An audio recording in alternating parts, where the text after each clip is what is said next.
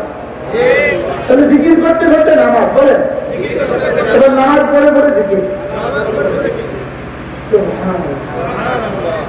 তাহলে কটা শিখলাম? নামাজ জিকির, বলেন। 3 নম্বরে আরেকটা শব্দ শিখবো, নামাজ জিকির তেলাওয়াত। আবার বলেন। এখন আপনারা বলবেন আমরা যারা তেলাওয়াত পারি না আমরা কি করবো? প্রথম প্রশ্ন হলো আপনি তেলাওয়াত পারেন না কেন? প্রশ্ন আপনি বলবেন যে আমি তেলাওয়াত পারি না, আমি প্রশ্ন করলাম আপনি তেলাওয়াত পারেন না কেন? উত্তর দেন। উত্তরে বলবেন যে আব্বা আম্মা শিখায় নাই, আমি বলবো আব্বা আম্মা তো আপনাকে জীবনে অনেক কিছু শিখায় নাই, আপনাকে তো আব্বা আম্মা ফেসবুকও শিখায় নাই। এই যে ফিলারে বল্লিক মাথায় উঠে কারণে কাজ করে ওরা ওরা আব্বা আম্মা শিখেছে বল্লিক মাথায় উঠা না নিজে শিখছে? ড্রাইভ আব্বা আম্মা শিখেছে না নিজে শিখছে? এই যে এত বড় লরিটা 26 লরিটা চালাইতেছে আব্বা আম্মা শিখেছে না নিজে শিখছে? ট্রেন চালাইতেছে আব্বা আম্মা শিখেছে না নিজে শিখছে? বিমান চালাইতেছে আব্বা আম্মা শিখছে না নিজে শিখছে? সমুদ্রে ডুব দিয়ে দিয়ে মাছ ধরে আব্বা আম্মা শিখেছে না নিজে শিখছে? তো নিজে যদি এত কিছু পারো তো নিজে কোরআন শরীফ শিখতে পারলে না কেন? এটা নাই বলি কোরআন শরীফ পড়বে কে? আমি তুমি সে, বলেন। কোরআন শরীফ কে কে পড়বে? এবার কে কে বাদ গেছে? বলেন কোরআন শরীফ পড়বে কে? ওরা স্লোগান দিচ্ছে আমি কে তুমি কে, ওরা একটা স্লোগান দিচ্ছে আমি কে তুমি কে। আমি একটা স্লোগান দেই, আমি বলি আমি কে তুমি কে, আমি কে তুমি কে, ইমান ওয়ালা কোরআন ওয়ালা, ইমান ওয়ালা কোরআন ওয়ালা, কে বলেছে কে বলেছে, বানানে ওয়ালা বানানে ওয়ালা। কি স্লোগান দিবে এটাও জানে না। স্লোগান দেয় খন্তি মার্কায় দিলে ভোট, শান্তি পাবে দেশের লোক। মিথ্যা কথা, মিথ্যা কথা, বাটপারি কথা। আমি একটা স্লোগান দেই, আমি একটা স্লোগান দেই ইমান আমল বানালে লোক, শান্তি পাবে দেশের লোক। কি ওরা স্লোগান দেয় কি বলেন? খন্তি মার্কায় দিলে ভোট, এবার আইসেন্সি বলে খন্তি মার্কায় দিলে ভোট, আপনারও লগে মিলে আসবেন, দাপন হবে দেশের লোক। খন্তি মার্কায় দিলে ভোট, এটা বললে কিছুটা কি হয়? কিছুটা মিল হয়, বুঝেন নাই? খন্তি মার্কায় দিলে ভোট, পলাশ মার্কায় দিলে ভোট, যে কোনো মার্কায় দিলে ভোট, আর বলেন না দাপন হবে। ভোটের মধ্যে আমার শান্তি রাখে নাই, শান্তি রাখতে ইমান আমলের মধ্যে। ভোটের মধ্যে আমার শান্তি রাখছে, শান্তি কিছু রাখতে বলেন। তাহলে বলেন ইমান আমল বানালে লোক, শান্তি পাবে দেশের লোক, ইমান আমল বানালে লোক, শান্তি পাবে দেশের লোক। ইমান আমলের নামে যারা কঞ্চিত হত্যা করছে এরা আসলে ইমান আমল ওরা না, এরা ইহুদি তাকে দেখা জানে ওরা। কি বলছি বলেন? এরা ইমান আমলের নামে ধোঁকাবাজ, এটা কালেমা নামাজ ইলম জিকির ইকামত মুসলিম শরীয়ত তাবলীগের নামে ধোঁকাবাজ। এটা তাবলীগ না, এটা তাওয়ালীগ, এটা সন্ত্রাস লীগ, এটা তাবলীগ না। এটা কি না বলেন বলেন বলেন? মসজিদে একটা ঝাড়ু ঘুরা রাখেন, ঝাড়ু মসজিদের দুয়ারে একটা ঝাড়ু ঘুরা রাখেন, তাওয়ালীগ আসলে কপালে ঝাড়ু মেরে দেবেন। যারা মানুষ খুন করতে পারে, যারা হত্যা করতে পারে, এরা আর কিছু হোক না হোক মুমিন হতে পারে না। যারা হত্যা করে বলেন, যারা কি করে? হত্যা করে। এজন্য যারা এই হত্যাতে যারা যোগান দিয়েছে, এই হত্যাতে যারা অর্থায়ন করেছে, এই হত্যাতে যারা অর্থ যোগান দিয়েছে, এই হত্যাতে যারা পরামর্শ দিয়েছে, এই হত্যাতে যারা বুদ্ধি দিয়েছে, এই হত্যাতে যারা সমর্থন যোগাচ্ছে, এদের ইমান নাই। এদের ইমান কি না? এদের মধ্যে হাজার হাজার মুখলিসিন আছে, যারা বুঝে নাই, তারা আলহামদুলিল্লাহ তওবা করতেছে। তারা কি করতেছে বলে? এজন্য আশেপাশে যারা আছে এদেরকে বুঝাবেন যে না, খুনি কোনদিন খুন করে কোনদিন তাবলীগ হইতে পারে না। খুনের তাবলীগের মধ্যে তো আছে ইকরামুল মুসলিমিন, মুসলমানদের লাঠিটা যদি উঠে যায়, মুসলমানদের যদি লাঠি উঠে যায় তাহলে জাহান্নাম 3 নম্বর দূরে চলে যায়। লেকিন যদি ওলামায়ে কেরামের মাথায় ওই লাঠি মাইরা দিতে পারে তাহলে জান্নাতও ওয়াজিব হয়ে যায়। জান্নাতও ওয়াজিব মানে গেছে নি মাত্র, জাহান্নামও ওয়াজিব হয়ে যায়। বলেন না কেউ ওয়াজিব হয়ে যায়, জাহান্নাম ওয়াজিব হয়ে যায়। আল্লাহ আমাদের সকলকে কথাগুলো বোঝা মানা সহজ করে দেন। সকলে বলেন আমিন। হাফেজাগুলোর এত সুন্দর হেফখানা, মাশাআল্লাহ, এত সুন্দর হেফখানা। আজকে 1 বছরে 28 জন ছাত্র হাফেজ হয়েছে। আল্লাহ তাআলা এই মাদ্রাসাকে কবুল করেন। বড় থেকে বড় পরিসরে আমি বলবো হাফেজা মেয়েদের জন্য একটা ব্যবস্থা চালু করে দেন ইনশাআল্লাহ। যে বাচ্চাদের জন্য একটা ব্যবস্থা চালু করে দেন ইনশাআল্লাহ। আবার যদি প্যান্ডেল করে শীত না লাগে ইনশাআল্লাহ আমাদের সামনে লম্বা বয়ান হবে। এবার দরুদ শরীফ পড়েন। আল্লাহুম্মা সাল্লি আলা মুহাম্মাদ ওয়া আলা আলি মুহাম্মাদ কামা সাল্লাইতা আলা ইব্রাহিম ওয়া আলা আলি ইব্রাহিম ইন্নাকা হামিদুম